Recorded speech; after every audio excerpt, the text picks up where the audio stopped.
Salut, j'espère que vous allez bien. Moi, ça va. Bienvenue sur ma chaîne.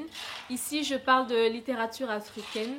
Si vous êtes tout nouveau, je vous demande de vous abonner déjà pour découvrir d'autres vidéos et surtout d'activer la cloche de notification pour être prévenu quand je publie une nouvelle vidéo. Alors, aujourd'hui, on va aller en Angola avec L'Esprit des eaux, écrit par Pépé Tela.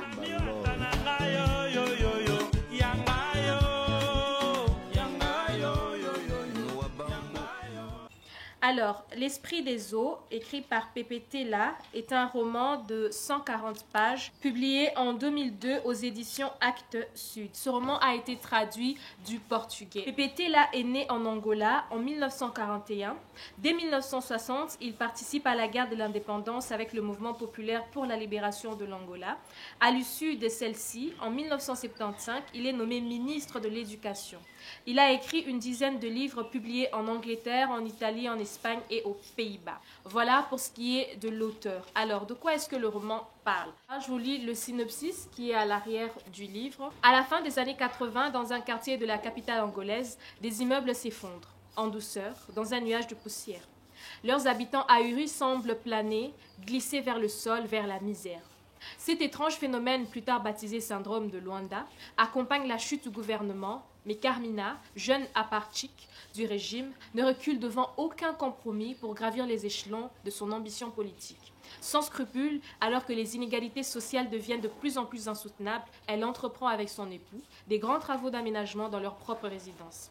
À travers ce roman, Pépé Tela met en scène la corruption, la misère, la guerre, auquel fait écho, non sans humour, les récits poétiques d'une enfant, petite Cassandre africaine, à l'écoute de la déesse Kianda, qui autrefois aurait élu domicile dans le lac situé sous les décombres. Voilà, donc on a dans ce roman, on a comme plusieurs histoires qui sont entremêlées mais qui ont un lien.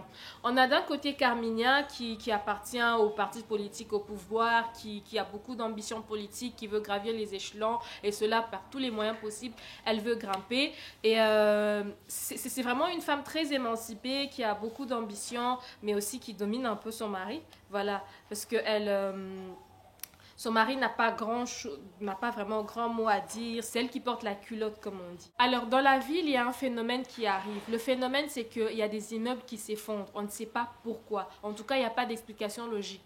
Il y a des chercheurs qui viennent, il y a un tas de personnes qui viennent mener des enquêtes, mais ils ne comprennent pas pourquoi les immeubles tombent. Mais pendant que ce phénomène arrive, il y a une petite fille qui, elle, entend la voix d'un esprit, l'esprit des eaux. C'est-à-dire, autrefois, il y avait un lac vers l'endroit où ils ont bâti des immeubles et du coup l'esprit de cette eau est en train de réclamer en fait que son lac revienne, que l'eau revienne à cet endroit.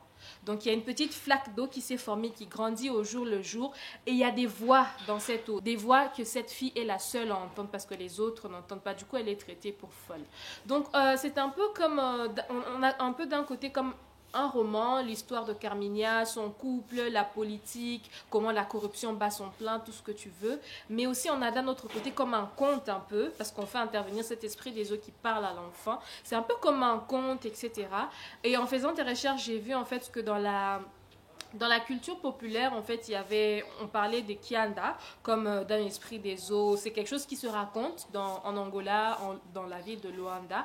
Et donc, l'auteur en parle, évoque ça dans ce roman. Après tout ce qui se passe dans le roman, cet esprit revient pour réclamer son espace qui a été spoilé, si on peut dire ça comme ça.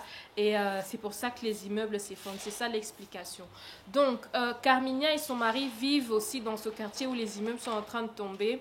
Et on se demande si leur immeuble va finir par tomber aussi ou pas. Sachant que Carminha a entrepris des travaux de rénovation, elle a dépensé beaucoup d'argent pour réarranger la maison. Est-ce que cet immeuble aussi va tomber? Est-ce qu'ils vont tout perdre? Faut lire le roman pour le savoir. Bref, c'est assez intéressant, comme je vous disais, d'être entre mythe et réalité. Cette aventure est assez intéressante et surtout le roman n'est pas très grand, donc il se lit très vite et j'ai bien aimé le lire. Je vous le conseille vivement. À une époque, dans les écoles, on disait non, dans telle école, il y a une sirène qui est apparue. Moi, Je n'ai jamais vu de sirène, mais dites-moi, est-ce que vous y croyez? Est-ce que vous avez déjà parler de ces histoires où sirène, Abima quittent tel endroit, etc. Est-ce que vous en avez entendu parler, quel que soit le pays d'Afrique où vous êtes? Parce que je me rends compte que les histoires se répètent, même si on revendique le fait que Kianda n'est pas vraiment une sirène. Bref, ça se ressemble un peu à Esprit des eaux, etc. Donc, dites-moi en commentaire, est-ce que vous avez déjà entendu parler de ces histoires de sirènes? Est-ce que vous y croyez? Bref, racontez-moi tout. Et moi, je vous dis à très bientôt pour la prochaine vidéo. Bye!